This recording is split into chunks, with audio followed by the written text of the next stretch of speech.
네, 앞 시간에는 스승의 영역에 속하는 거에서 원초적 바른 견해에 대해서 사실은 말 그대로 원초적 바른 견해야 우리 삶을 보는 시각에 여기부터 시작해야 돼, 이런 의미가 되죠. 굉장히 중요한 주제 말씀 나눠봤고요. 자, 이제 1시간 남짓 시간이 될 것 같은데 원래 오늘 준비했던 주제, 세상에 대한 이야기 좀 진행해 보도록 하겠습니다. 자, 지난달 드렸던 교재고요. 그리고 오늘 제가 교재 2장 드렸거든요. 하나가 지난달 우리 공부한 내용 정리한 건데요.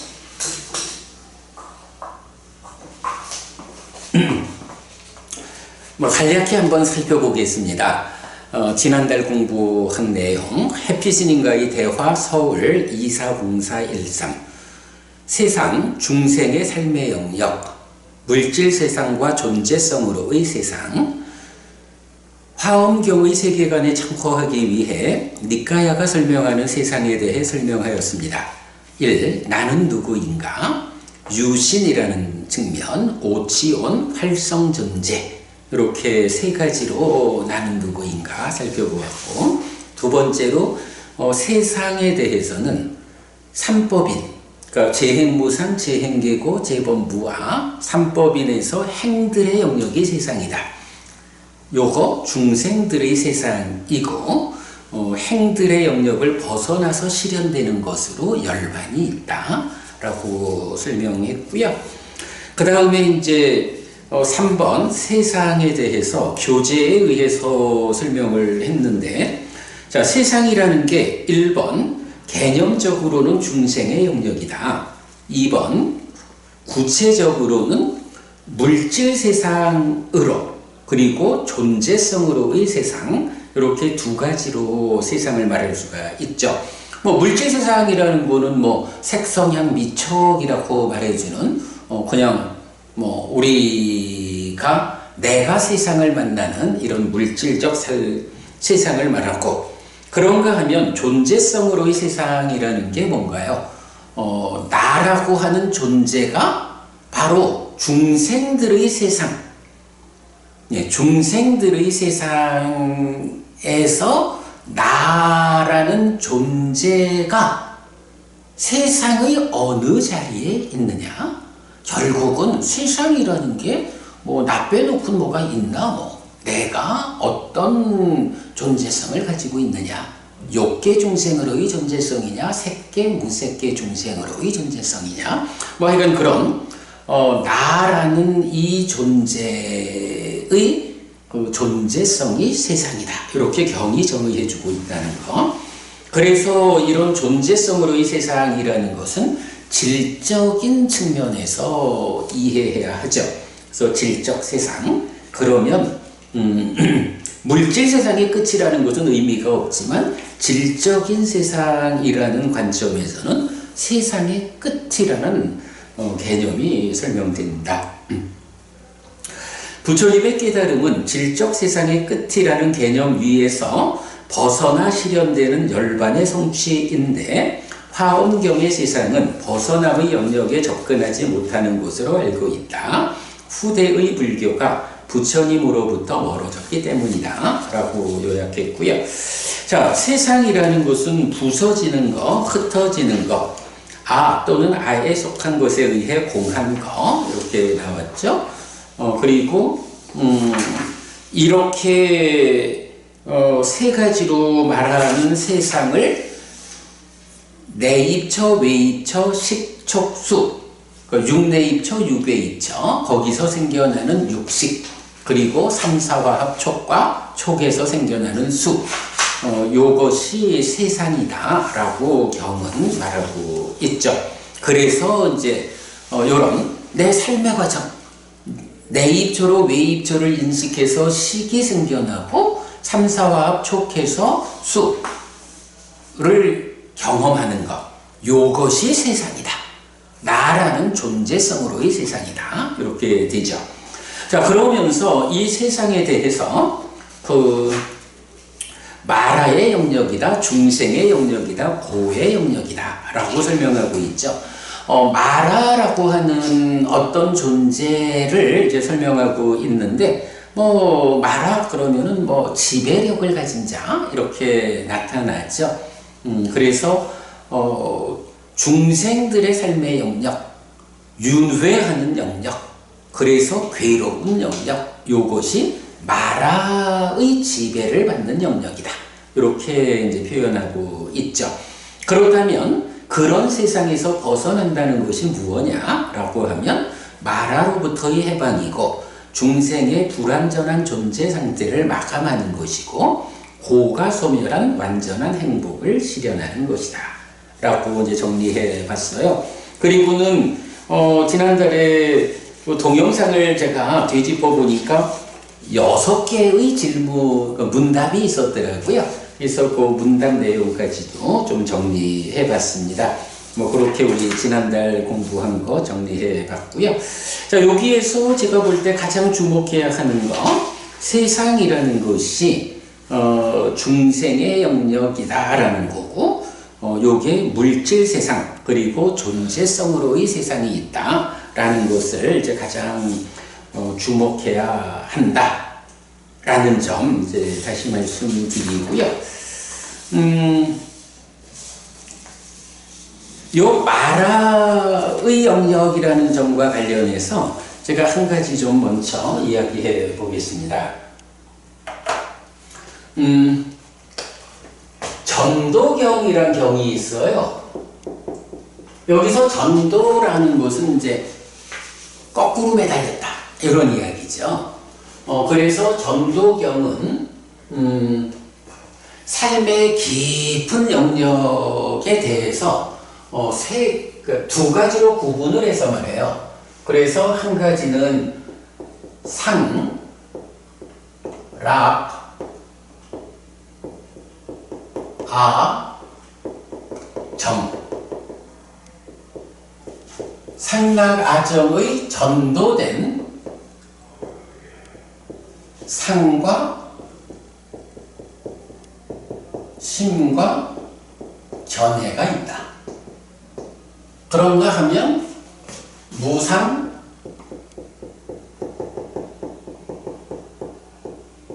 고, 무아,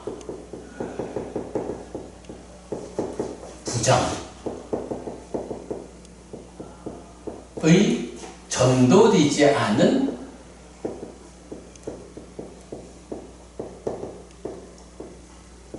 상심 견해가 있다. 이렇게 표현을 하거든요. 그럴 때 전도되었다라는 거하고 전도되지 않았다라는 요 말을 이렇게 표현할 수 있을 거예요. 전도되었다, 거꾸로 매달렸다라는 요 얘기는 우리가 사실이란 말을 할 수가 있잖아요. 이것이 사실적인 것이냐, 사실 아닌 것이냐, 이렇게 말하는. 그럴 때 전도라는 것은 사실의 어긋남이다. 전도되지 않음이라고 하면 사실에 들어맞는 것이다. 이렇게 말할 수 있는데 우리가 이렇게 볼 수 있죠. 사실에 잘 들어맞는 상심견해라는 내면의 영역, 이러한 삶에서는 생겨나지 않는 현상들이 있어.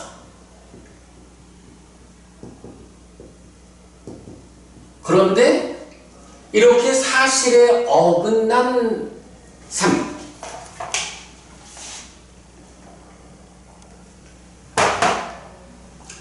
사실에 들어맞는 삶, 사실에 어긋난 삶.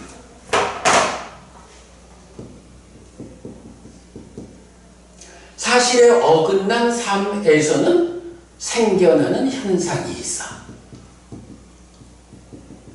이렇게 이제 우리가 좀 표현을 할 수 있거든요. 자, 그러면 김부부님, 요 표현요.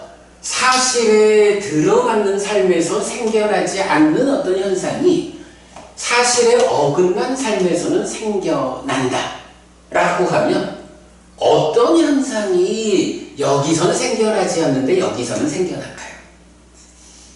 번뇌요. 보다 좀 더. 번뇌도 맞아요. 망상. 그보다 좀 더. 그래, 번뇌가 만드는 게 뭐죠? 망상이 만드는 게 뭐죠?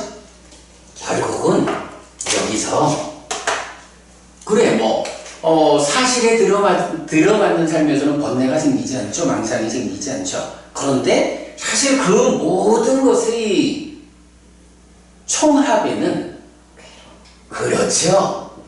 괴로움이 생겨나지 않는 거야.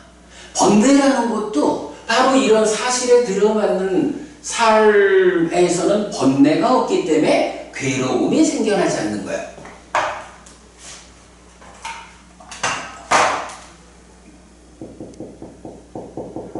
망상이라고 하는 것도 사실에 들어맞는 삶에서는 망상이라는 현상이 생겨나지 않아서 괴로움이 생겨나지 않아. 이렇게 보면 되죠.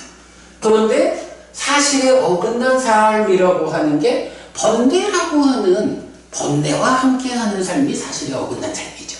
거기서 괴로움이 생긴다고. 망상이라는 것도 사실에 어긋난 삶이죠. 거기서 괴로움이 생긴다고.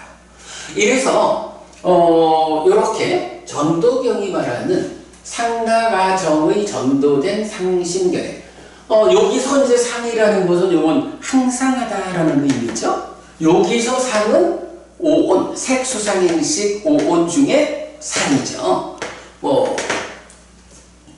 이제 그런 차이가 있고, 그래서 전도된 상심견해라는 내면에서 진행되는 사실에 어긋난 삶에서는 궁극적으로 괴로움이라는 현상이 생겨나고, 전도되지 않은 데에서는 고멸을 이렇게 이제 되거든요. 그래서 우리가 이제 요 부분을 한 가지 좀 의미를 붙여주고 있는데, 이런 전도된 상심 견해의 삶, 요거를 현상의 영역이다. 요런 개념을 제가 지금 좀 이제 서술해 나가고 있어요. 현상이 생겨나는 거야. 괴로움이라는 현상이 생겨나는 요허 영역. 그런가 하면 이렇게 전도되지 않은 상심 견해 여기는 이런 괴로움이라는 현상이 생겨나지 않아. 그럼 여기는 뭐야? 그렇죠? 사실의 영역 이렇게 말하면 되겠죠? 요 전도경이 말하는 상락아정의 전도된 상심견해 현상의 영역에서 사실에 어긋난 삶을 통해서 괴로움이라는 현상이 생겨난다. 그 반대하고 이렇게 그러니까 사실의 영역, 현상의 영역 이 부분을 일단 오늘 제가 하나 소개를 좀 했고요. 기본적으로 지난달에도 좀 설명했지만 우리가 산다라는 거, 삶이라는 게 어떻게 구성됩니까? 라고 하면 산다는 건 기본적으로 인식과 행위다. 그런데 인식과 행위가 그냥 인식하면 행위하는 거요 하고 선형적으로 쭉 흘러가 버리는 게 아니다. 부처님의 설명에 의하면 인식과 행위는 순환적으로 반복된다. 그래서 한 번 인식하면 인식한 것이 행위한 것으로 가버리는 게 아니라 인식한 것이 행위로 연결되면 그 행위가 다시 인식으로 순환되어 와서 인식에 영향을 미치는 순환구조. 그래가지고 그 행위가 인식으로 순환해 올 때 행위 상태를 인식에 전달하는 것이 있다. 그게 이제 원어로는 참다라고 하는데 요걸 저는 관심이라고 번역하죠. 보통은 하고자 하려 이렇게 번역하고 열의라고 보통 번역을 하죠. 자, 이렇게 행위가 인식으로 전달이 되는데 인식도 행위로 전달이 되죠. 그런데 부처님이 설명하는 삶의 이야기에서는 여기에 아주 중요한 변수가 하나 있어요. 행위는 관심이 그냥 들쳐갖고 와가지고 인식에 전달을 해. 그러면 요 행위 상태가 행위라는 게 결국은 탐진치, 번뇌 이런 것들 때문에 사실에 어긋나는 삶을 사는 거잖아요. 그런 그 탐진치 이런 부정적 요소를 관심이 들쳐업고 와서 내려놔 준다고. 그러니까 그대로 행위의 영향을 받은 인식이 진행되고, 그랬을 때 이 인식은 행위로 진행되는 행위로 나아가는 가운데 중간에 한번 가공을 거친다라는 특징이 있어요. 네, 가공되는데 이 가공되는 이 과정을 부르는 말이 딱가라고 하는 말이 있어요. 딱가. 그러면 이 딱가 안에서 어떤 일이 있느냐? 인식에서 생겨난 식이 인식에서 함께 생겨나는 수를 상이 참여해가지고 인식하는, 이제 이런 식이 수를 상의 참여 가운데 인식하고, 그러면 여기서 중간 과정이 있지만 심이라는 마음이 생겨나요. 그러면 요 심이 또 어떤 과정을 거쳐가지고 우리 가래라는 게 있죠. 12연기에서 수를 조건으로 애를 조건으로 취가 이렇게 말하는 애가 있는데, 이제 이런 과정이 인식이 행위로 전달되는 과정에서 인식에서 경험된 느낌을 가공하는 과정이다. 이렇게 이제 말을 해요. 자, 그럴 때에 요거 상나 과정의 전도된 상심견해 이렇게 말했죠. 상과 심 그리고 가래가 생겨나는 여기에서 세상을 보는 시각인 견해가 함께 생기는, 이래서 상과 심과 견해라는 게 인식을 행위로 전달하는 중간에 가공 과정으로 이 딱가의 전개를 상과 심과 견해로, 그리고 이것이 전도되었느냐 전도되지 않았느냐 이렇게 말해요. 그럴 때 이제 여기서 우리가 특징적으로 보아야 하는 게, 행위라는 것도요, 김부부님, 우리가 행위를 한다라고 하면 이 행위가 누가 하나? 몸이 하나요? 마음이 하나요? 같이 이루어져야겠지만 굳이 얘기하자면 좀 마음이라고 말하겠습니다. 좋습니다. 사실은 우리가 이제 신고의 삼업 이런 말을 하잖아요. 신구의 삼업 이렇게 말을 할 때 신업, 구업이라는 거는 당연히 몸과 말 표면적인 거죠. 그리고 의라는 것도 이게 마음이거든요. 그런데 이 마음은 어떤 상태냐 하면 요 심이라고 불리는 마음이 요 딱가 밖에 오면서 말하자면 뇌라든가 이런, 뇌도 사실은 몸의 일부잖아요. 근데 뇌가 행위하는 것은 생각한다 이러지 팔을 흔든다 이렇게는 안 하잖아. 이제 그런 심이라는 마음이 몸과 함께한 상태에서, 그러니까 뇌라는 몸과 함께해서 이 표면의 몸과 말을 통해서 구체적으로 드러나기 이전의 생각 과정, 이런 걸 이제 의업 이렇게 표현을 하거든요. 그래서 보면 결국은 행위라는 것도 몸과 마음이 함께하는 거라고요. 인식이라는 거는 또 어떻게 하나요? 인식, 보아서 안다라고 하는 거, 요거 마음 혼자 하나요? 몸 혼자 하나요? 아니라고? 같이. 그죠? 같은데 굳이 말하자면 또 마음이라고. 그렇죠. 아니, 왜냐하면 요 이제 인식을 한다라는 게 안이비설신의 이렇게 말하잖아요. 이럴 때 이 안이비설신의가 안식과 안근 이래 가지고, 안식이라는 게 이제 마음 중에서 보이는 것을 하는 마음이라고. 그리고 안근이라는 것은 아무리 마음이 잘 알 준비가 되어 있어도 눈 감고 있으면 못 보잖아. 이 안근이라고 하는 것이 몸 중에 보는 역할을 담당하는 일부.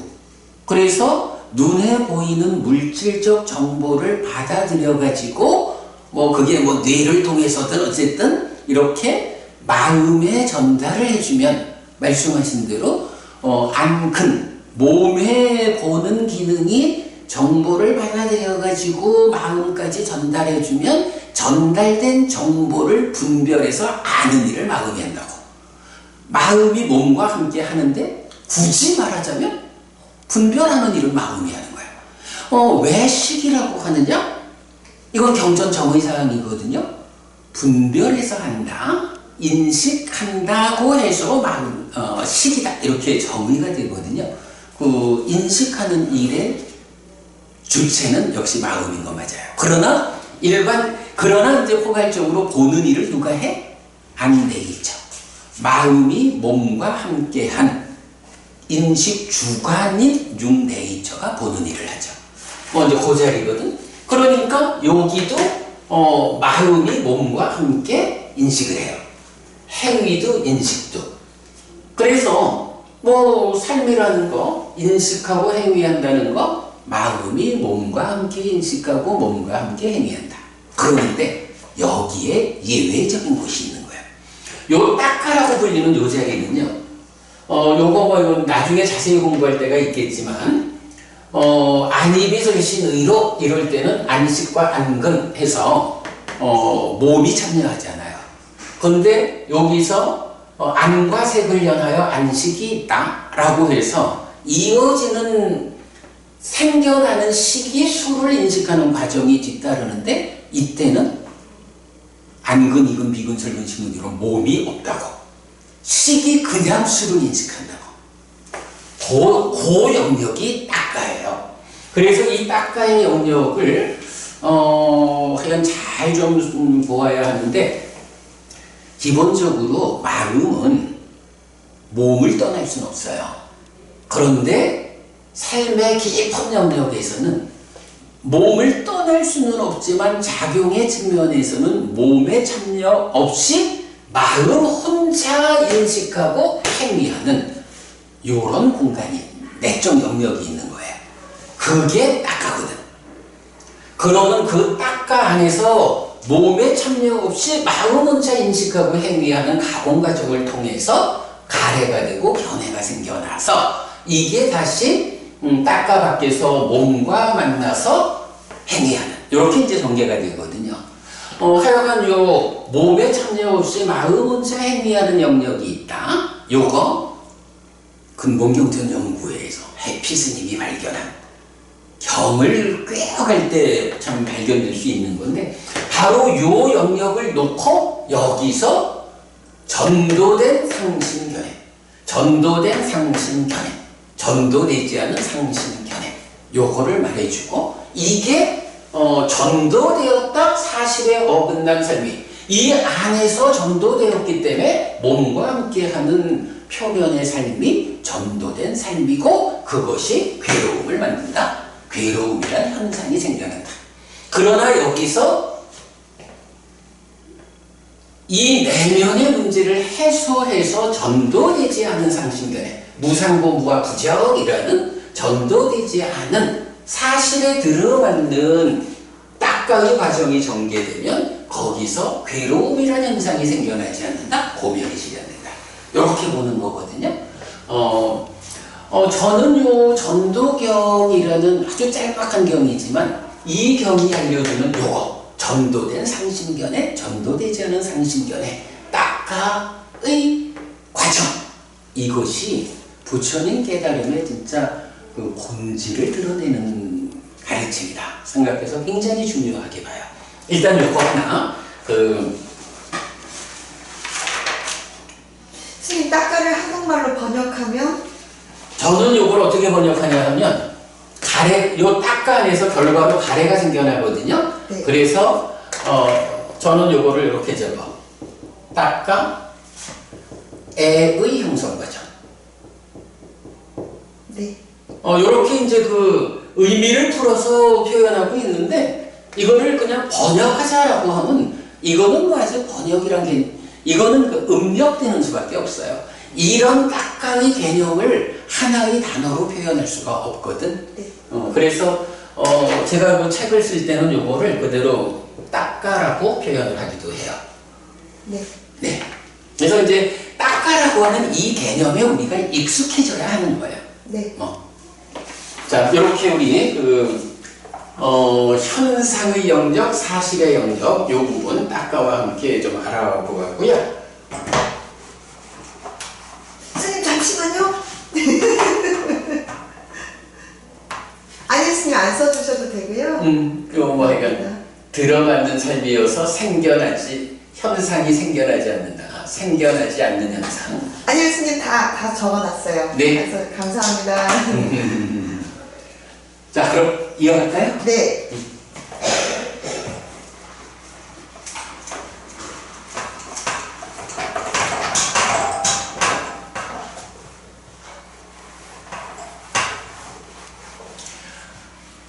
세상에 대한 이야기는 참 할 얘기가 많은데, 우리가 너무 많은 이야기를 하기는 그렇고, 오늘은 좀 재미있는 주제 하나로 세상 이야기를 좀 풀어보려고 해요. 재미있는 주제, 하나의 세상 이야기 좀 보자면, 우리가 이제 살아가는 방식이 있어요. 에리 프롬이란 서양 철학자가 있어요. 에리 프롬? 네, 에리 프롬. 소유냐, 존재냐, 소유냐, 존재냐 이렇게 말을 하잖아요. 그 의미가 뭐겠어요? 소유라는 것이 사실 많은 사람들 가운데 서로 좋은 거는 조금이라도 더 내가 가지려고 하는 이런 게 이제 소유적인 삶이잖아요. 그런데 그런 소유적인 삶은 어느 일방은 소유적인데 어느 일방은 무소유적이고 이러지 않거든요. 그러니까 서로 간에, 그래서 이런 표현, 내 거, 네 거, 이렇게 있다 하면 요 겹치는 부분, 사실은 살다 보면 이렇게 겹치는 부분이 많이 있죠? 요 겹치는 부분은 누구 거지? 내 거, 네 거 중에 겹치는 요 부분 누구 거가? 둘 다 거. 둘 다 거 하면 좋지. 근데 세상 사람들이 그렇게 잘 안 하죠. 누구 거? 내 거. 세상 사람들 내 거. 아닐걸. 내 거를 하고 싶지. 네. 나도 내 거 하고 싶고 너도 내 거 하고 싶은 거야. 네. 그런데 공통의 소유로 살아가면 좋은데 그러지 못하잖아. 둘 다 거. 응? 둘 다 거요. 이러지 않겠어요? 힘센 놈 거지 뭐. 여기서 힘센 놈이라는 게 뭐예요? 결국은 소유적인 것들에서 내 거 하려고 하는 힘이 센 놈이 가지는 거지. 그 힘센 놈이 결정되는 과정이 뭐예요? 싸움이잖아. 전쟁이잖아. 사실은 인간들의 삶이 힘든 이유가 뭐냐 하면 다 이렇게 네 거, 내 거 이렇게 겹쳐지는, 또는 좀 더 심하면은 네 거도 내 네 거도 내 거, 내 건 내 거. 이런 삶. 다 내 거 하려고 하는 이런 것이 개인적으로도 다툼이고 국가 간의 전쟁이고 그런 거잖아요. 이런 게 다 뭐냐 하면 소유라고 하는 개념이지. 소유적인 삶. 에리 프롬이 소유냐 존재냐 이랬을 때 이렇게 힘센 놈 거 하는 소유적인 삶을 우리가 살고자 하면 서로 힘들지 않느냐, 또 개인적으로도 힘들지 않느냐. 그러니 이런 소유적인 것을 넘어서서, 그래 말씀대로 우리 거 할 수 있으면 좋죠. 근데 사실은 사람들이 잘 못하잖아. 그러니까 이런 소유적인 삶을 극복하고 나도 소중한 존재고 너도 소중한 존재고 그러면 두 소중한 존재들이 함께하는 가운데 뭐 굳이 소유적인 마음을 먹지 않더라도 그래 네 것도 네 거, 내 것도 네 거. 너의 입장에서도 내 것도 내 거, 네 것도 네 거. 말 바로 했나? 뭐 이렇게 소유적인 관점을 극복한 그래서 존재를 오롯이 드러내는 삶. 이런 삶은 힘센 거 개념이 없잖아. 이렇게 소유를 극복하고 존재를 오롯이 드러낸 훌륭한 삶. 말하자면 이게 존재 아니겠어요? 소유냐 존재냐? 라고 할 때. 저는 이 부분이 굉장히 중요하다고 생각을 해요. 그런데 에리 브롬하고 부처님하고 누가 더 훌륭할까요? 둘 다? 그래도 더 훌륭한 사람이 있지 않을까? 부처님이라고 말하고 싶지만 말하고 싶지만 안 그런 것 같아? 아니요, 저는 분별할 힘이 없어요. 그렇군요. 내가 확실히 알려드릴게. 부처님이 더 훌륭해. 이유는요? 그게 부처님은 삶에 대한 완전한 해석으로 깨달음을 선언했거든. 정등각이라는 것, 완전한 깨달음을 성취한 부처님. 요게 우리가 앞의 시간에 무엇이 믿음일까? 라고 할 때 결국은 열의 부덕, 부처님의 9가지 덕성으로 부처님의 깨달음을 믿는다. 요거잖아. 우리가 불교 신자다 라고 하는 것은 바로 부처님이 그런 9가지 덕성으로의 깨달음을 갖춘 분이다, 성취한 분이다. 이렇게 믿는 거라고.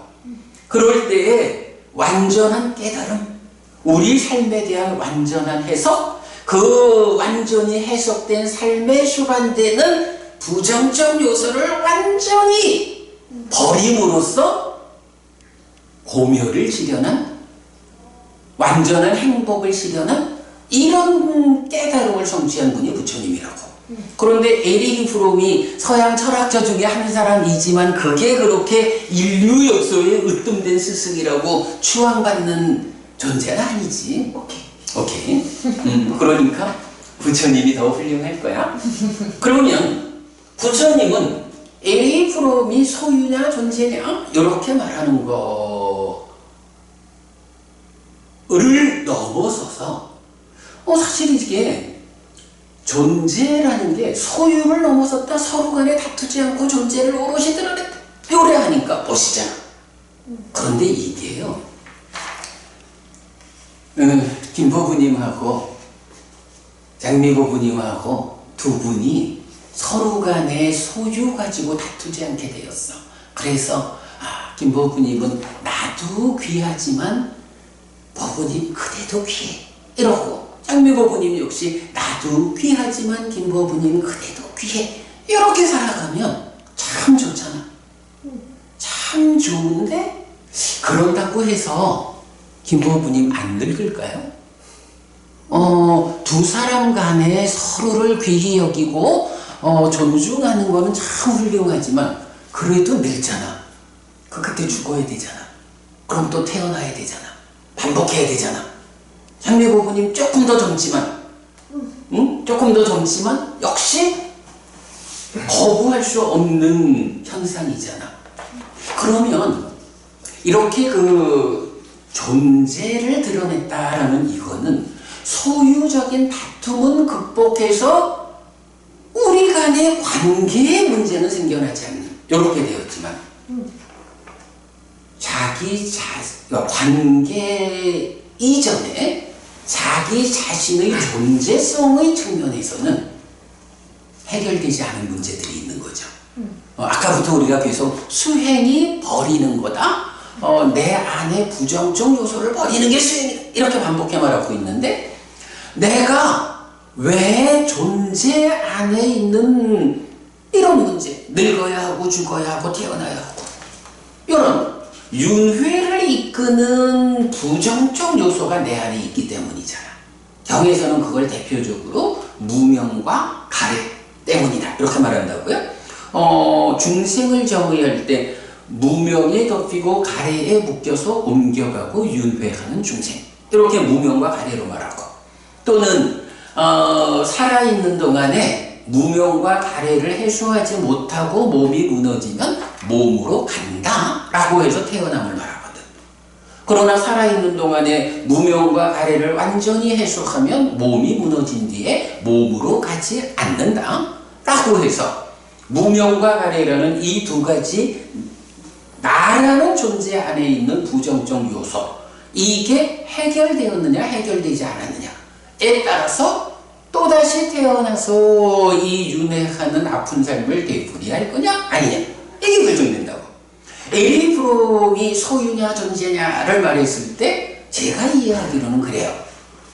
소유적인 관계 가운데 다툼을 만드는 이런 문제는 해결하고 아주 훌륭한 삶을 지향하는 아주 좋은 가르침이에요. 그러나 에리히 브롬보다는 부처님이 더 훌륭하잖아 라고 말할 수 있는 이유가 이렇게 되는 거야. 에리히 브롬은 내면에 있는 이런 부정적 요소를 버리는, 그래서 결국은 몸이 무너진 뒤에 태어나지 않음으로 이끄는, 태어나지 않는다라는 요게 뭐냐 하면 태어난 상태를 존재라고 하잖아요. 태어나지 않는다라는 게 이 존재라고 하는 무명과 가래에 구속된 제한된 존재 상황, 이런 삶으로부터 벗어나는 거거든. 부처님은 바로 에리히 브롬은 접근하지 못하는 이런 내면의 부정적 요소, 무명과 가래로 대표되는 이런 부정적 요소를 다 버렸기 때문에 몸으로 가지 않는다. 그래서 태어나지 않게 됐다. 불사가 실현됐다. 깨달아 윤회에서 벗어났다. 라는 이런 완성된 삶을 실현하는 거잖아. 그래서 에리히 프롬의 이런 소유냐 존재냐, 소유적인 삶이냐 존재적인 삶이냐 라는 것이 세간의 철학자들, 종교가들에 의해서 제시되고 있지만 오직 불교라고 하는, 부처님이라고 하는 정등각, 완전한 깨달음에 의해서 선언하는 이 스승만이 제시하는 제3의 삶이 있다고. 그게 바로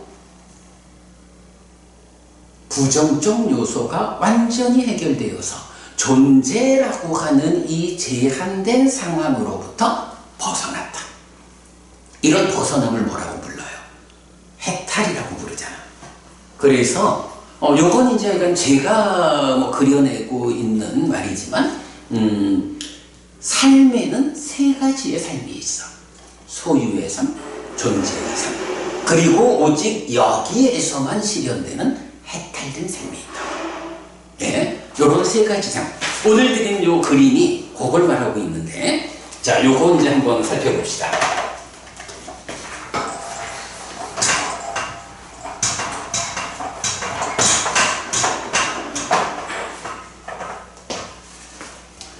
자, 이제 우리 기본적으로 보면 그 중생 이러면 아까 우리 사생자부 보았지만 그 앞에 삼계도사라고 해서 욕계, 색계, 무색계라는 3계에 이끌어주는 스승, 이렇게 부처님을 찬탄하잖아요.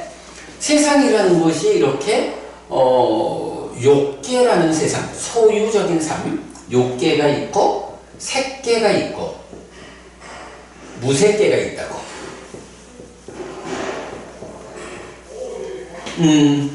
그런데 요런 욕색, 무색의 3계가 경에 나타나는가 하면 또 경에서는 요 부분을 다른 방법으로도 표현을 해요. 욕계는 그대로 소유 이렇게 표현을 해요. 소유를 말할 때 욕자를 써요. 그리고 색계와 무색계는 묶어가지고, 자, 욕계가 소유적인 삶이잖아. 내꺼, 겹친 것도 힘센 놈거, 이래 말하는 소유적인 삶이라면, 색계는 그 소유를 넘어선 거야. 그럴 때의 색계, 무색계라고 하는 것은 물질, 몸이라고 하는 경향을 가지고 있느냐, 극복했느냐 하는 걸로 색계, 무색계는 구분이 되는데 요 두 개를 함께 말할 때 존재라는 말을 쓰는 거야.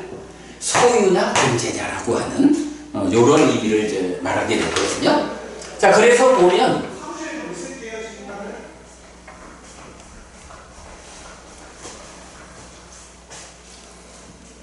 요렇게 욕계, 색계, 무색계 또는 욕과 육, 소유와 존재 이렇게 이제 구분을 할 수 있는데 요게 이제 말하자면 중생이라고 불리는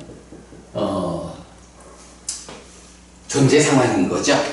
그러면 이제 이런 중생이라는 존재 상황은 어떤 말로 규정되느냐라고 하면 기본적으로는 탐진치가 있으면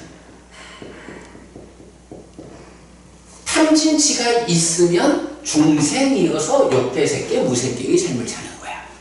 그리고 이런 탐진치와 함께하면 어떤 일이 뒤따르느냐 하면 태어나야 하고 늙어야 하고 죽어야 하는 생로사라는 가장 근본적인 괴로움이죠. 이런 현상이 이제 따라오는 거예요. 이게 중생들의 삶이요. 탐진치와 함께해서 어느 정도의 탐이냐, 소유적인 탐이냐, 소유를 넘어선 무색의 삶이 탐이냐, 소유냐, 존재냐 이렇게 되는데 여기에서 이제 부처님이 제시하는 오직 불교에만 있는 세 번째 삶이 무엇냐라고 하니 바로 이런 존재로부터 벗어나는 거예요. 존재로부터 벗어난다라는 게 뭐겠어요? 생로사라는 이런 괴로운 현상으로부터 벗어나는 거죠. 이렇게 이제 벗어나면 어떻게 되느냐? 여기서 해탈된 삶, 해탈된 삶을 실현한다. 그래서 불교에는 소유의 삶, 존재의 삶, 해탈된 삶, 세 가지 삶의 방식이 있다. 이렇게 되고요.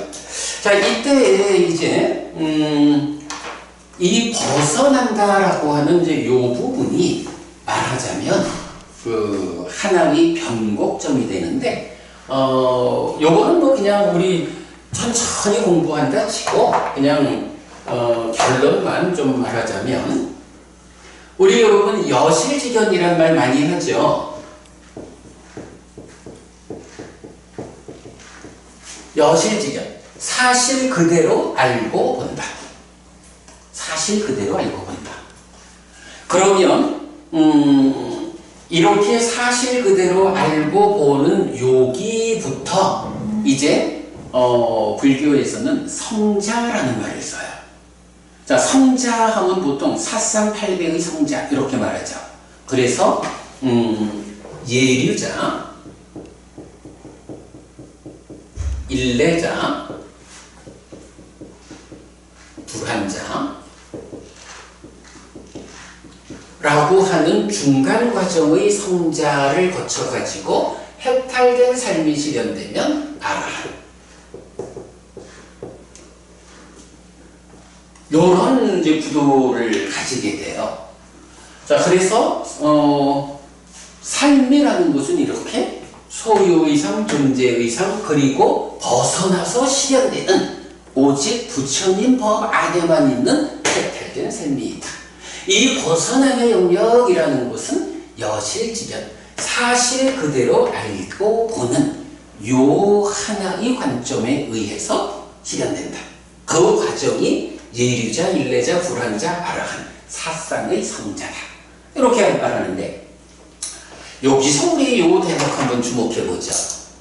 여실직연, 사실 그대로 알고 본다. 이랬거든. 사실 뭐가 생각나요? 좀 전에 우리 전도경에서 그죠? 전도경에서 상나아정의 전도된 상신견해, 무상고 무아 부정의 전도되지 않은 상신견해. 이럴 때 요 전도된 전도되지 않은 요거를 어떻게 표현했어요? 사실에 어긋나는 하는 것은 전도고, 사실에 들어맞는 요거는 전도되지 않은, 이렇게 봤잖아요.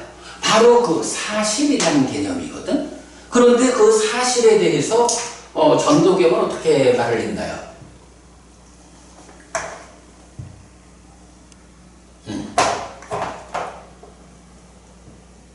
사실에 어긋 또는 들어맞는,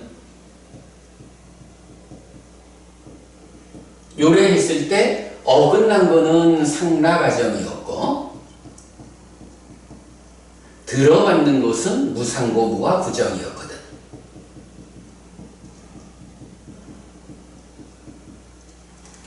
이렇게 놓고서 그 여실직연이라는 것은 바로 사실 그대로 무상고무와 부정이라고 삶을 볼 수 있는, 이 무상고무화라는 거 우리 앞에서 보았지만 삼법인 이야기죠.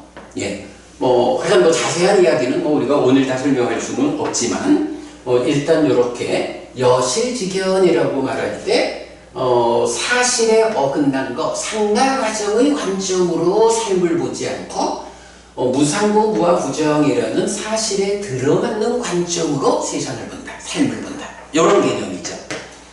자, 그러면 이제 요 부분을 또 이렇게도 표현할 수가 있어요. 벗어남의 영역에 들어오면 이때부터가 사실의 영역이다 라고 한다면, 벗어나지 못한 욕계, 색계, 무색계 라고 해도 좋고 욕과 유의 영역이라 해도 좋고, 요 영역은 현상의 영역이다, 이렇게도 말할 수가 있겠죠. 사실과 현상, 요 부분을 좀 우리가 구별해 볼 수가 있어요. 자, 그래서 이제 제가 요 그림에 보면 여실직연, 무상고 무아, 세상의 이치를 있는 그대로 알고 봄 해서 탐진치의 제거로 생도사에서 벗어남, 이제 이렇게 표현하고 있는데, 어쨌든 1차적으로 우리가 보는 거는 부처님에 의해서 알려진 세 가지 삶의 방식이 있다. 소유의 삶, 존재의 삶, 해탈된 삶이다.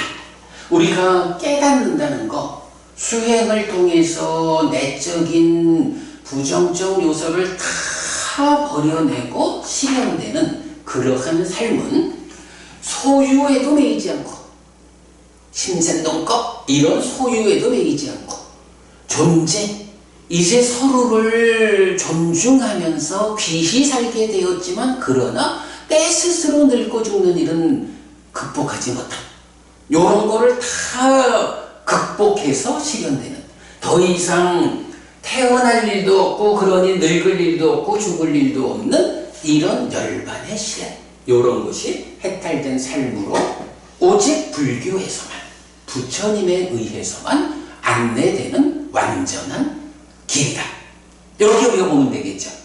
자, 이렇게 우리 이제 그 세 가지 삶의 방식에 대해서 하나 보았고요. 이런 현상과 사실 이야기 했어요. 자, 그리고는 두 분 다 공부가 높아서 박사를 공부하는 분이시니까 제가 좀 건너뛰어 가면서 이야기를 좀 오늘 하도록 하겠는데요. 자, 사실 이제 오늘 김포부님하고 저하고 그 수행 이야기를 좀 많이 했어요. 계속 수행이 부정적인 요소를 버려내는 것이다, 이런 이야기를 했는데, 그 수행이라는 것은 아까 그러니까 삶이 메커니즘으로 그려지면 수행도 길 안내가 됩니다. 수행의 지도가 그려집니다, 이런 얘기 했잖아요.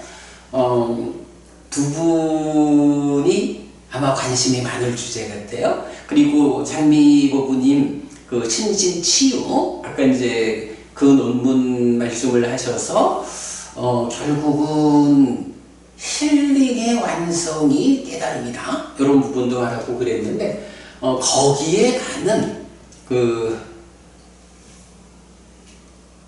길의 골격을 한번 좀 그려보려고 그래요.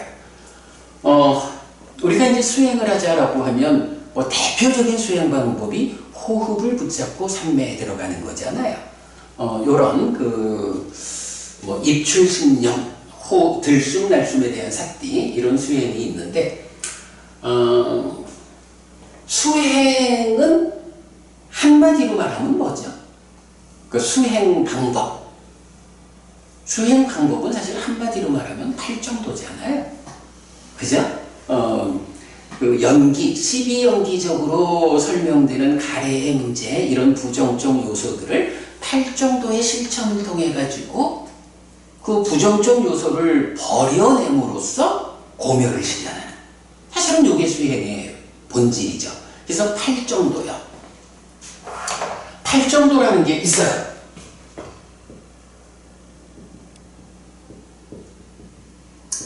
근데 이 팔정도는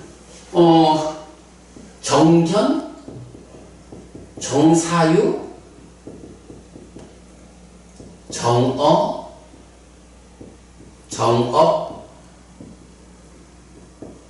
정명, 정정신, 정염, 이렇게 7가지에다가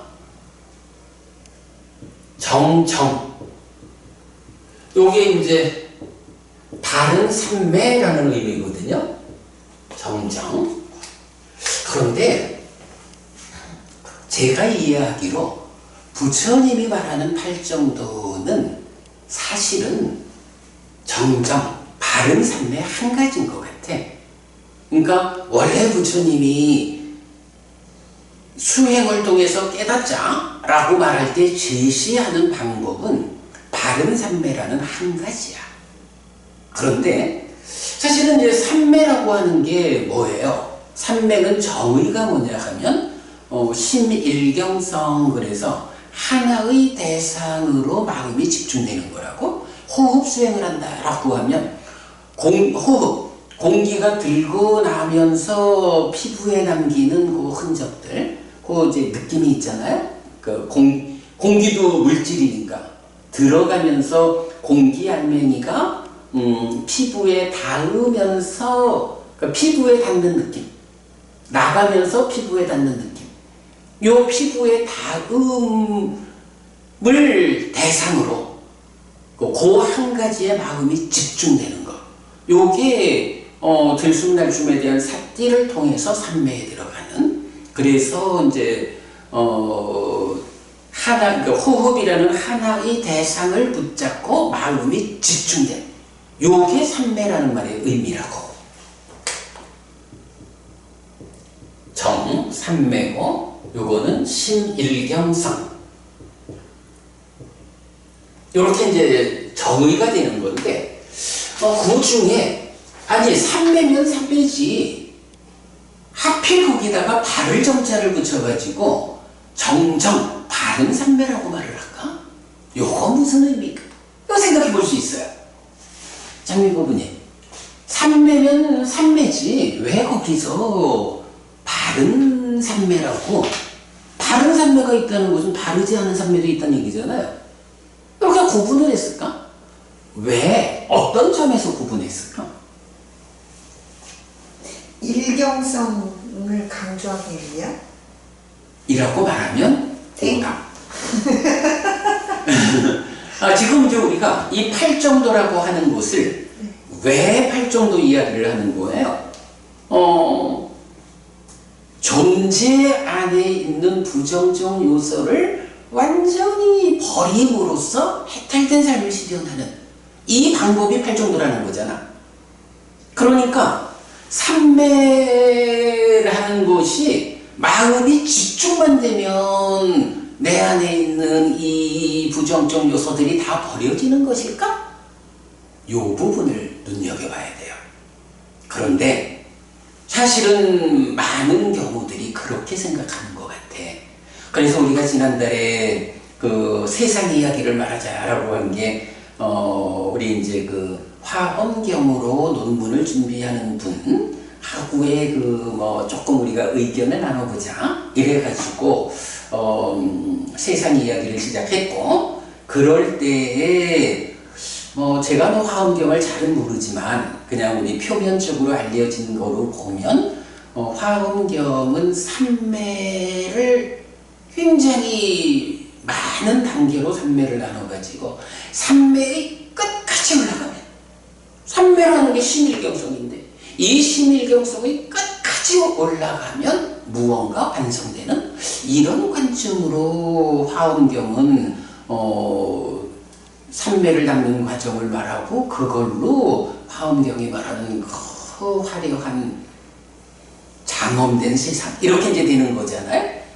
그런데 이제 부처님 생각은 그게 아닌 것 같아. 부처님은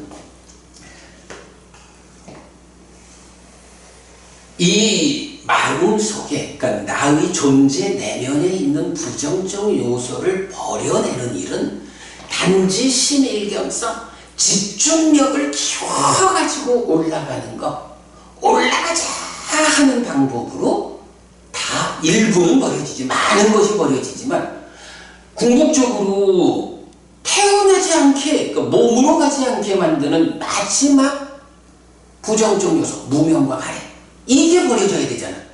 근데 이 무명과 가래는 그렇게 올라가자 하는 이 하나의 방향성에 의한 삼매 가지고 버려지질 않는다는 거야. 그러면 어떻게 해야 그 부정적 요소의 끝에 있는 것을 버려낼 수 있느냐? 요게 인류 역사의 부처님 말고는, 물론 부처님의 제자들은 부처님의 깨달음을 재현해서 성취하는 거지만 부처님 말고는 접근하지 못한 것이 바로 이 올라가자라는 한 방향성에 의해서 버려지지 않는 무명과 가래, 이거를 버려내는 일이 부처님의 깨달음의 특징이잖아. 그러면 그거는 어떻게 하느냐 하는 거거든. 여기서 이제 저는 그런 표현을 해. 우리가 이제 금방 말씀하시죠. 아까 하신 질문의 답이요. 앞에 정이 일체. 일체? 또 땡. 그러면 일체의 삼매라는 얘기야? 아니요. 그거 아니고. 자, 그래서 보면 방금 이제 우리가 소유의 삶, 존재의 삶, 해탈된 삶을 얘기했잖아. 그럴 때 해탈된 삶이라는 게 벗어남의 영역이랬잖아요. 존재라고 하는, 나를 존재에 붙잡아 매는 부정적 요소들, 그거를 해소하면서 존재에서 벗어나는 거거든. 그럴 때에 부처님의 방법에 의해서만 궁극적으로 무명과 가래라고 하는 최후의 부정적 요소까지도 다 버려내고 벗어날 수가 있는 거야. 이거는 올라가자 하는 하나의 방향성으로 삼매를 끌어올려갖고는 안 되는 거야. 그럴 때 이제 벗어나자라고 하는, 올라가자라는 데서 벗어나자라고 하는 이런 두 갈래의 방향이 필요한 거예요. 그래가지고 올라가자, 벗어나자 라고 할 때 심일경성이라는 이 집중의 상태가 올라가는 것, 요거를 이제 불교 수행에서는 초선을 성취했다. 제2선, 제3선, 제4선, 그리고 무색계로 올라가서 공무변처, 식무변처, 무소유처, 그리고 중생세상의 끝이죠. 비상비비상처. 그런데 여기를 가도 아직까지 중생세상이야. 말하자면 중생세상의 끝인 비상비비상처로 올라가도 무명과 가래라고 하는 이 최후의 부정적 요소들은 해결이 안 된 거야. 그래서 이제 불교 수행에서는 이런 중생 세상의 끝을 넘어서 가지고 상수멸이라고 하는 삼매의 상태를 제시해요. 멸진정이라고 들어봤죠. 근데 사실은 왜 그게 멸진정이라고 번역되는지 모르겠어. 이게 원어로 보면 삼야, 외다, 있다, 니로다 해가지고 상과 느껴진 것, 수의 멸이거든. 근데 왜 이거를 멸진정이라고 번역하는지는 약간 잘 모르겠는데 경전에 니까야에서는 요 자리는 상수멸이라고만 나와요. 그러니까 멸진정이란 표현은 그 원어가 어떻게 되는지 발견할 수가 없어. 근데 어쨌든 요렇게 나오면 요게 뭐야? 하나, 둘, 셋, 넷, 다섯, 여섯, 일곱, 여덟, 아홉이죠. 경은 초선을 성취해서 머문다. 제2선을 성취해서 머문다. 비상비비상처를 성취해서 머문다. 상수멸을 성취해서 머문다. 그리고 지혜로서 보아 번뇌다 한다. 이렇게 이제 서술을 하는데 여기에서 보면 성취해서 머문다. 이런 표현이 이제 쫙 올라가는 거야. 그래서 우리가 보통 이제 구차재정이란 말을 하거든요.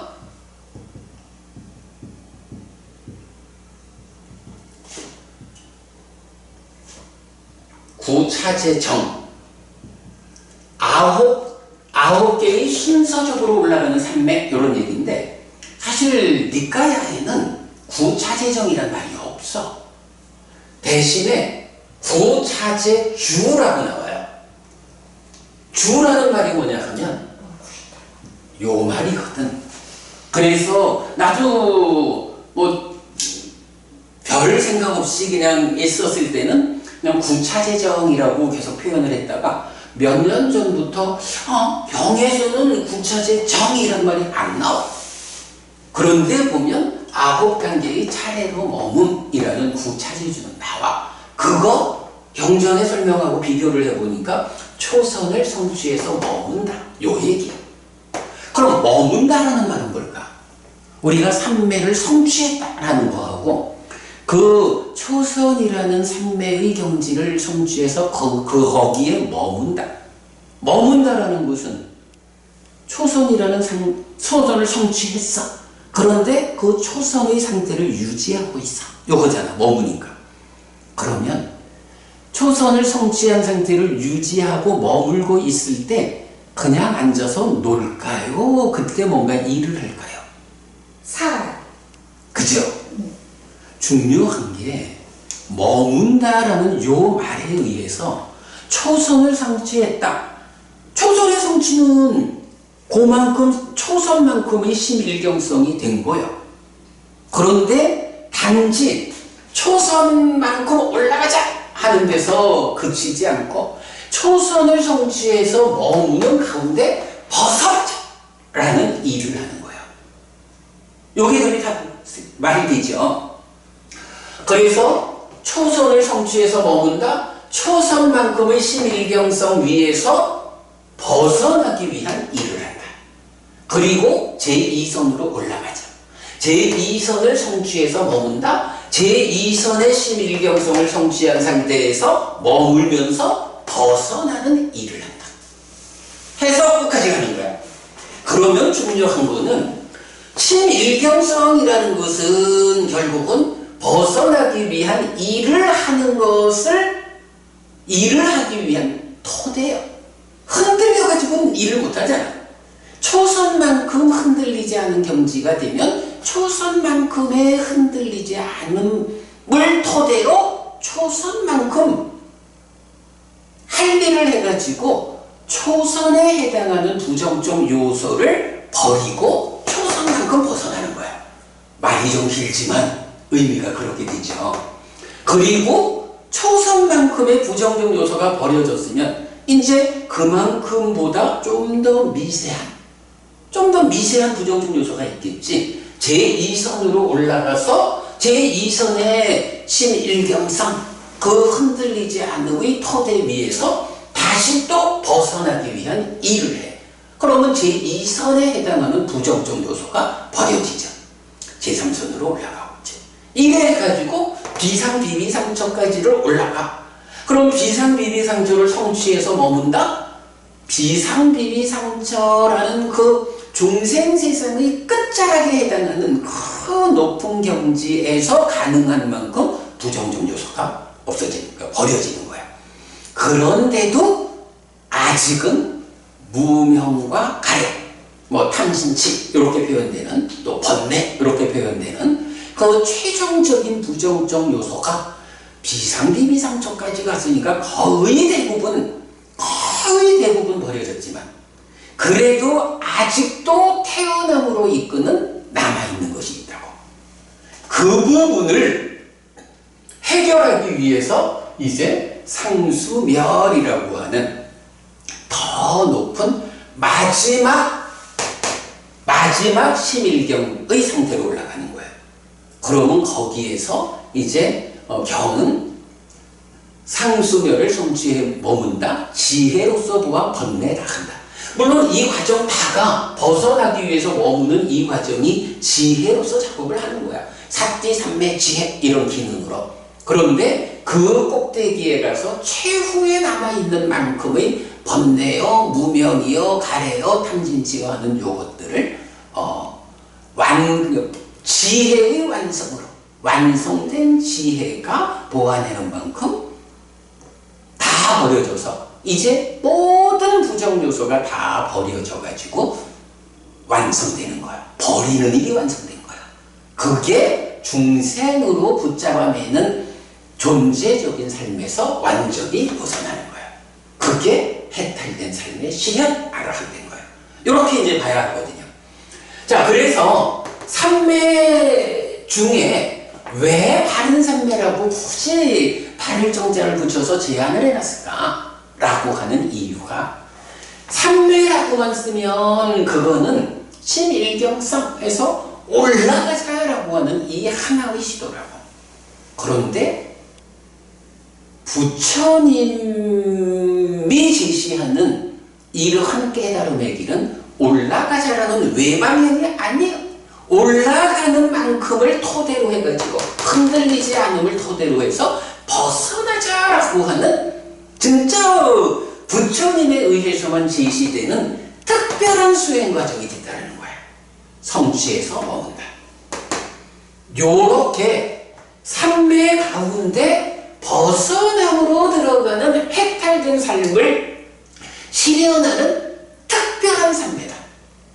요 특별한 삼매라는 의미를 바를 정자로서 말하는 거예요. 삼마 사마디 정정. 그래서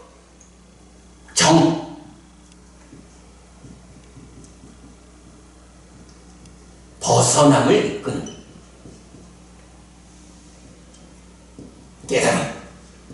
삼매 가운데 특별한 삼매를 말하는 거예요. 요 개념을 놓치면 안 돼요. 자, 그러면 팔정도라고 말하는데 사실은 바른 삼매 하나요. 바른 삼매에 의해서 올라가면서 벗어나는, 이래서 해탈된 삶을 실현하는 게 불교요. 그게 길이요. 이래 되는데 여기서 이제 봐야 하는 게, 삼매가 이렇게 깨달음으로 이끄는 특별한 삼매이려면 이 특별한 삼매가 남들하고 똑같은 방법으로 삼매를 성취해가지고 이 특별한 삼매를 만들 수 있나요?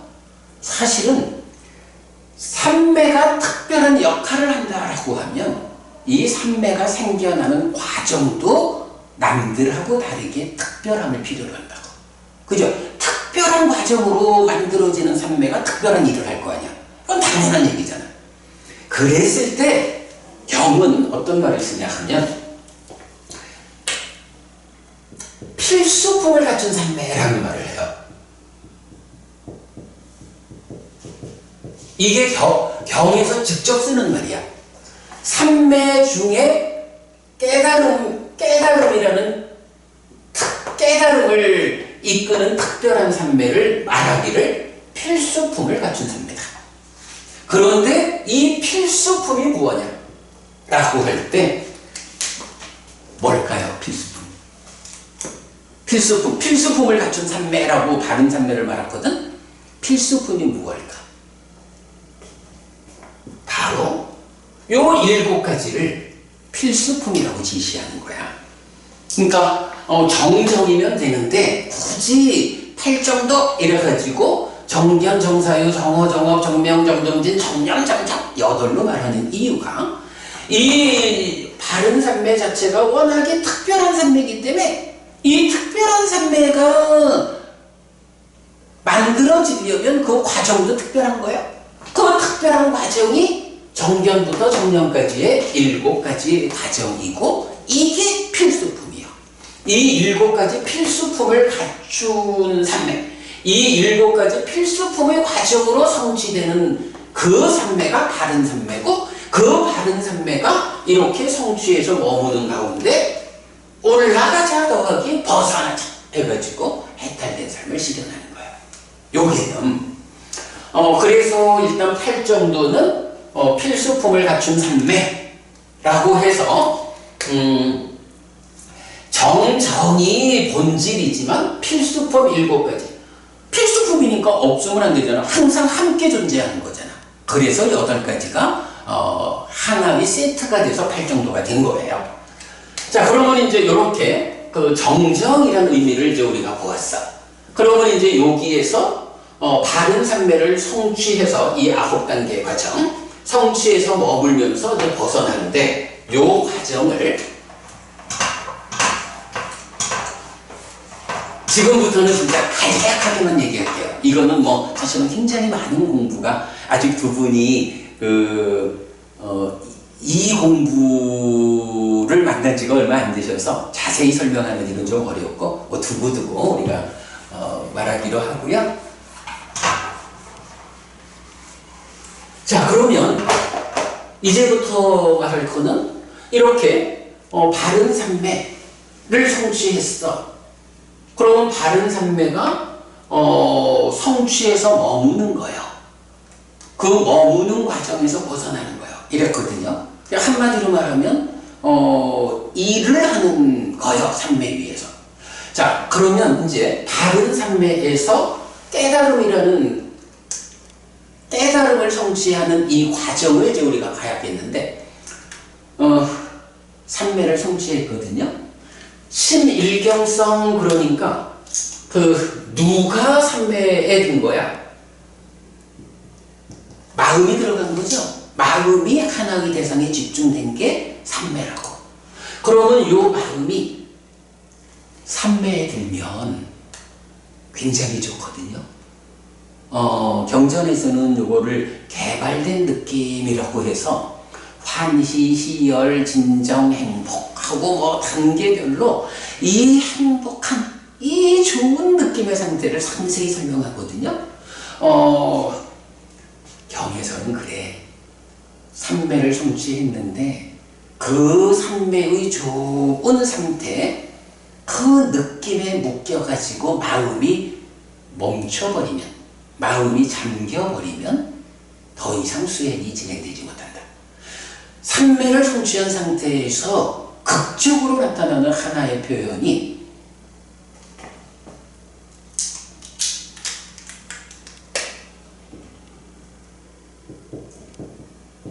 심의 일어남이라는 표현이 나와.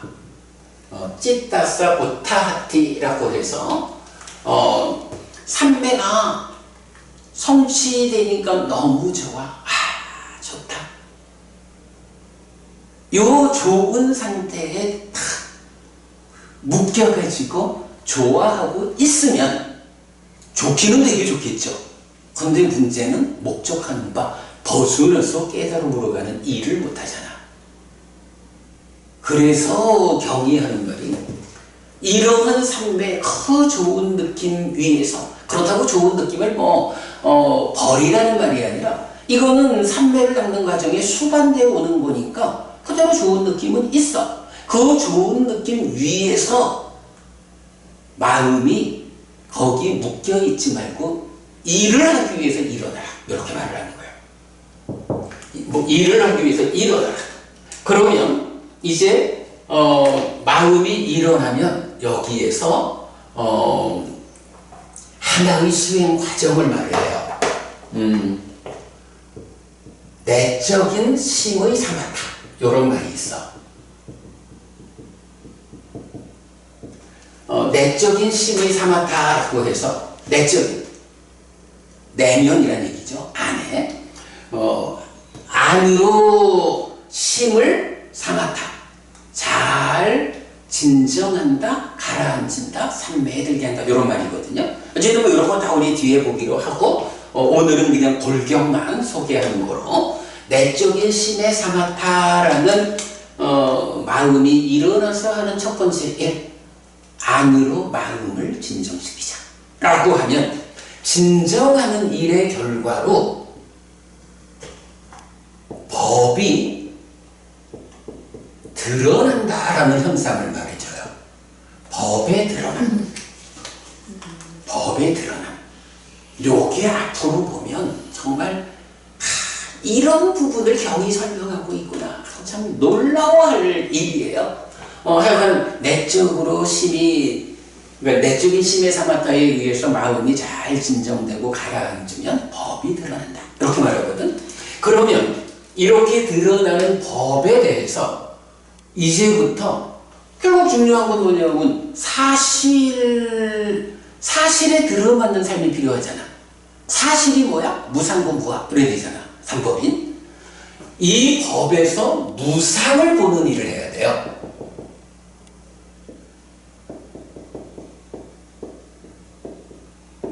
무상을 관찰. 이 무상을 관찰하는 일을 뭐라고 하냐 하면 법의 밑바사나 이렇게 불러요. 법의 밑바사나.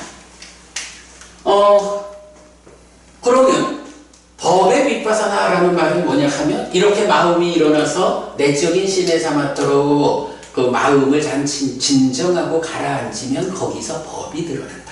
드러나는 법에 대해서 경은 어떻게 표현하냐 하면 이러면 느낌이 수행자인 내가 보는 가운데, 내가 아는 가운데 생겨나서 유지되다가 없어진다. 이렇게 표현하거든. 어떤 것이 내가 이렇게 보고 있는데 이렇게 생겨나더니 이렇게 유지되더니 이렇게 없어졌어. 그거를 보면서 보는 사람이 그렇지만 그거는 항상 한 거야. 이렇게 말한다면 바보 아닌가?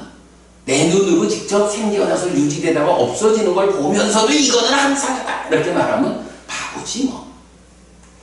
아주 중요한 개념이 심지어 부처님은 무상의 관찰을 통해 무상을 관찰하는 요 자리를 부처님의 특별한 아주 놀랍고 특별한 능력이라고 명시해라. 이렇게 말할 정도로 어쨌든 우리가 사실 그대로 알고 보자라고 하는 이 일은 내 눈으로 직접 우리가 배워서 무상하다라고 하는 거 말고 내 눈으로 직접 어떤 것이 생겨나서 유지되고 없어지는 요 과정을 내 눈으로 직접 보면 그때 참으로 항상한 게 아니라 무상한 거구나. 이렇게 알 수 있게 된다고. 그래서 이렇게 무상의 관찰 법의 밑바사나를 통해서 어떤 성과가 생기느냐 하면 여기서 여실직견. 여실직견이라는 이제 1차적인 성과를 얻게 돼요. 요거 사실 그대로 알고 본다.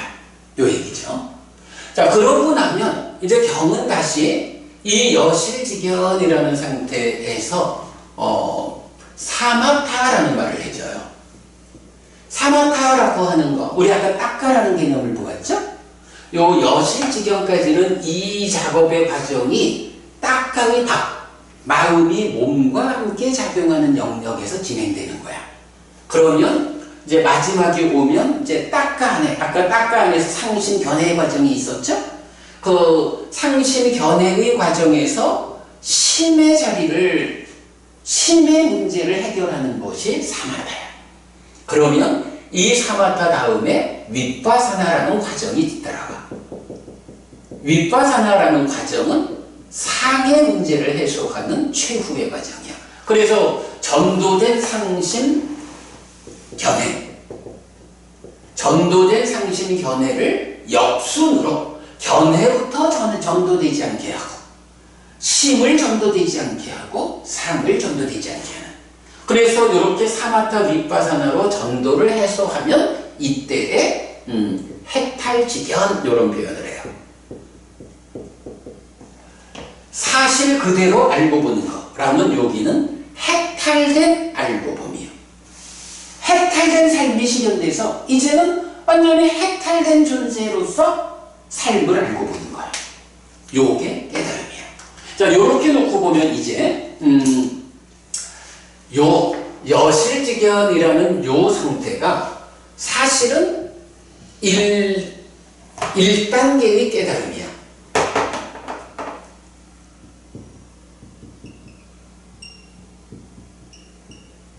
사실 뭐 우리가 계속 말하지만 깨달음이라는 게 결국 사실에 어긋난 삶에서 사실에 들어맞는 삶으로 바꾸는 거잖아요. 그래서 여실지견이라는 것은 1단계로 깨닫는 거야. 이게 사실 그대로 알고 보는 거니까. 근데 이게 한 가지 문제가 있어. 이런 여실지견이라는 게 어떤 상태에 있어요? 바로 정정이라는 바른 삼매 위에서 여실지견이 성취된 거죠. 그러니까 이거는 여실지견, 이거는 1단계의 깨달음인데 다만 삼매라는 삼매의 제약 위에 있어. 자, 우리가 깨달았다라고 말하려면 깨달았다라고 버스 타고 갈랬더니 택시 타야 되겠다.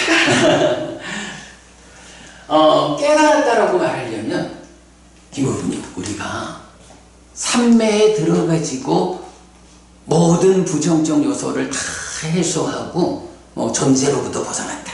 해탈된 삶을 실현했다. 이래야 하면 물론 그것도 부정적 요소가 다 해결됐으니까 깨달음이겠지만 그거를 진정한 깨달음이라고 하긴 좀 곤란하죠. 우리가 24시간 삼매 위에서만 산다 이래 할 수는 없잖아.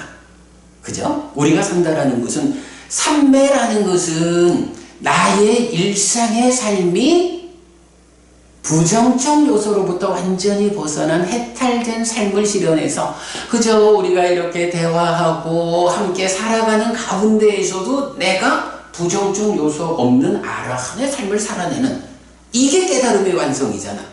그런데 이게 삼매라는 제약 위에서 부정적 요소가 해결됐다. 부정적 요소가 해결됐으니까 이것도 분명히 깨달음이긴 해요. 그런데 이거를 깨달음의 완성이라 할 수는 없잖아. 일상의 삶이 그렇게 돼야 깨달음이죠. 그래서 요 1단계의 깨달음은 삼매의 제약 위에 있는 깨달음이고 요 상태를 성자 가운데 예류자라고 대응하고 있어요. 그러면 이제 요런 여실지견 이후에 남아있는 건 뭐야? 삼매의 제약을 해소해야 되겠죠.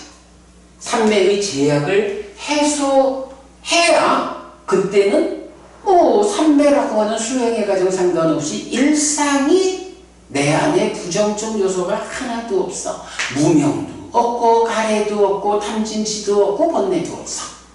요런 아라한의 삶이 실현되면 그냥 일상의 삶 자체가 해탈된 삶, 깨달음이야. 그걸 위해서 삼매의 제약을 해결하는 일이 사마타에 의해서 심을 해탈하고 윗바사나로 상의 문제를 해결하는. 그래서 이게 사마타로 심해탈, 윗바사나로 해해탈. 우리 심해탈, 해해탈이란 말을 많이 듣죠. 요 두 가지 합치면 해해탈이 받쳐주는 심해탈, 부동의 심해탈. 요렇게 이제 깨달음이 완성되고 이 상태가 해탈지견이야. 그러면 이 해탈지견이야말로 일상의 깨달음.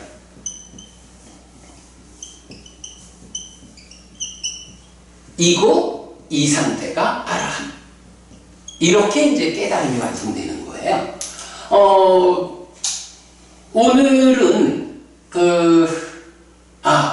그리고 여기에서 아까 우리가 이제 법의 드러남이라는 요 부분이 하나의 변곡점이 된다 그렇게 말했잖아요. 아까 우리가 그 사실에 어긋날까 들어맞을까 요걸 가지고 사실의 영역, 현상의 영역 요런 표현을 했죠.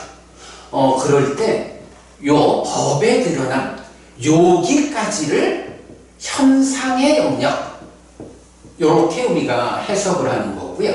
법이 드러난 여기, 그러니까 이제 법이 드러나서 무상을 관찰하게 되는 여기부터를 사실의 영역 요렇게 구분을, 요거는 이제 그러니까 제가 이제 이렇게 그 정리를 해내고 있는 거예요. 자, 그런데 우리가 이제 지난달 공부한 데에서 보면 그 세상을 마라의 영역, 중생의 영역, 고의 영역 이랬잖아요. 이 마라의 영역, 중생, 고의 영역에 대해서 이제 특히 그 대념처경, 신념처경, 입출신념경 요래 이어지는 경 가운데 신념처경이 있어요. 맞지마니까요 119번인데 그 경에서 보면 이런 말을 해요. 내적인 신의 사마타의 과정을 성취해서 법이 드러나는 요 단계를 놓고 여기까지는 마라의 지배력이 미치는 영역이야. 여기까지 마라의 영역. 그런가 하면 이렇게 법이 드러나서 무상을 관찰하는 이 영역으로 들어가면 마라의 지배력에서 벗어난, 마라가 더 이상 지배력을 행사하지 못하는 이런 설명이 나타나요. 그래서 이제 우리가 바로 법이 드러나는 여기까지를 현상의 영역, 사실의 영역 이렇게 말하고 있고, 시간이 다 돼서 내가 더 말하기가 어렵네. 여기 지금 법이 드러난다 요 얘기를 했는데 요거는 내가 아주 특별한 비유를 하나 만들었어.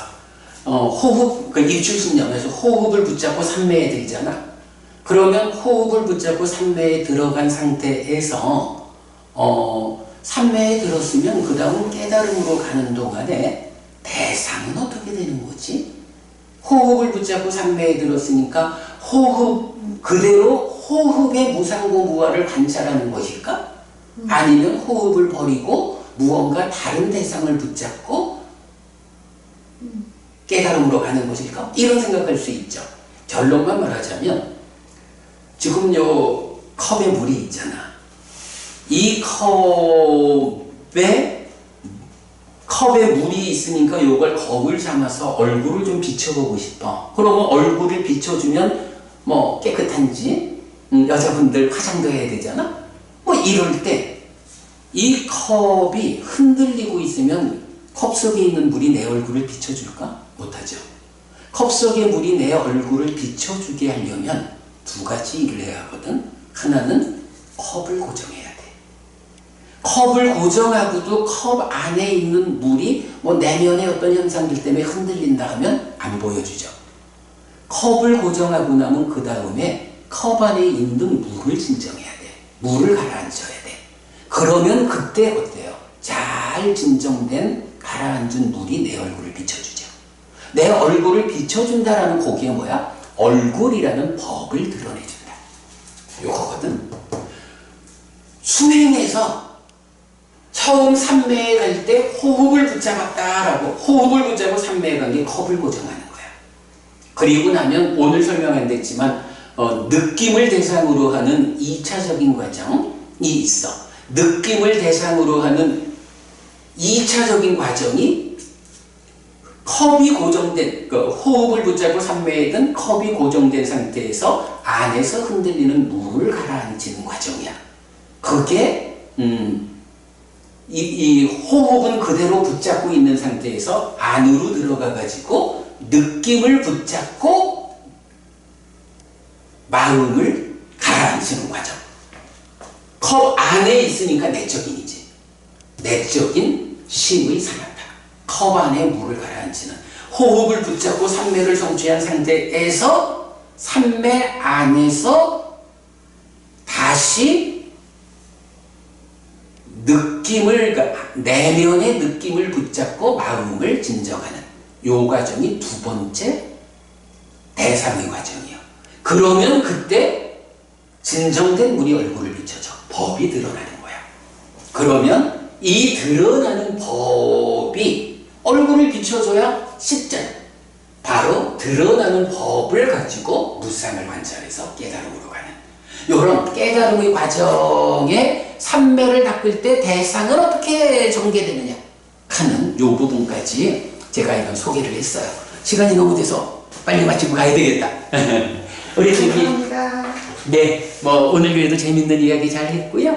뭐 좀 어려운 이야기지만 그냥 여러분 깨달음의 길이 그냥 말로 되는 게 아니고 이렇게 자세하게 아주 상세한 설명을 하고 있구나. 요거 그려내면 수행 지도거든요. 그 부분까지 오늘 소개만 한 거로 하고 우리 다음 달에 또 만나서 뭐 다른 이야기도 하죠. 네. 고맙습니다. 수고하셨습니다. 감사합니다. 빨리 마치고 가겠습니다. 잘못하면 늦겠다.